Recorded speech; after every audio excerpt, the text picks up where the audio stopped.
Corporate strategy. Corporate strategy में हम लोग 3 चीज़ें डिस्कस करते हैं, scope of organisation, direction of an organisation और resource allocation.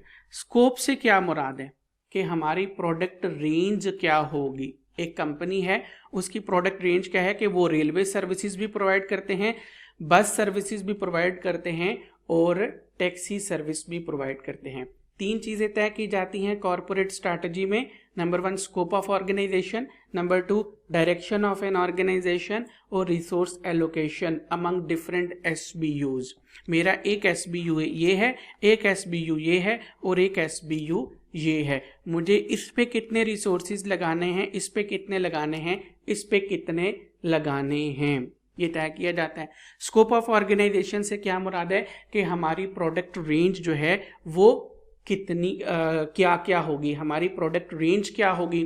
Scope of organisation में हम लोग ज्योग्राफिकल डिस्पर्शन जो है वो भी तय करते हैं कि जो हमारी प्रोडक्ट फॉर एग्जांपल रेलवे की है वो मैनचेस्टर में चलेगी और USA में चलेगी। ये देखिए यहाँ से हमें ज्योग्राफिकल डिस्पर्शन का पता लग गया। फिर इसी तरीके से लंदन में हमारी बसेस चलेंगी, स्कॉटलैंड में हमारी जो है वो टैक्सी चलेगी। जब ये यूँ कह लीजिए कि हम लोग प्रोडक्ट रेंज, ज्योग्राफिकल रेंज जब डिफाइन करते हैं तो इसका मतलब ये है कि we are defining the scope of an organisation. जब स्कोप ऑफ एन ऑर्गेनाइजेशन हम लोग डिफाइन कर रहे होते हैं तो इसका मतलब ये है कि we are defining the corporate strategy of an organisation. Direction of organisation के हम लोग जो है इन्वेस्ट करेंगे या डाइवेस्ट करेंगे।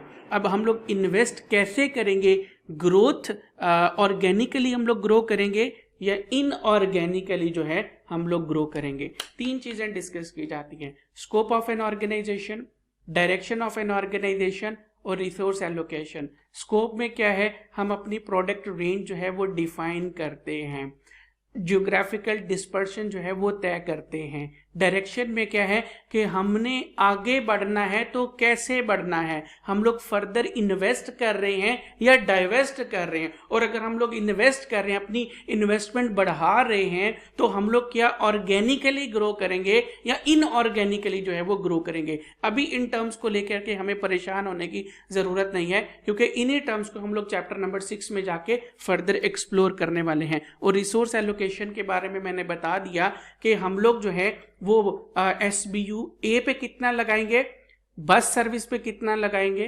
टैक्सी सर्विस पे कितना लगाएंगे, जो हमारी USA में चलने वाली ट्रेन सर्विस है उस पे कितना पैसा जो है हम लोग इन्वेस्ट करेंगे। ये सब जो हम लोग डिफाइन करते हैं तो इसका मतलब ये है कि we are in a phase to develop our corporate strategy है।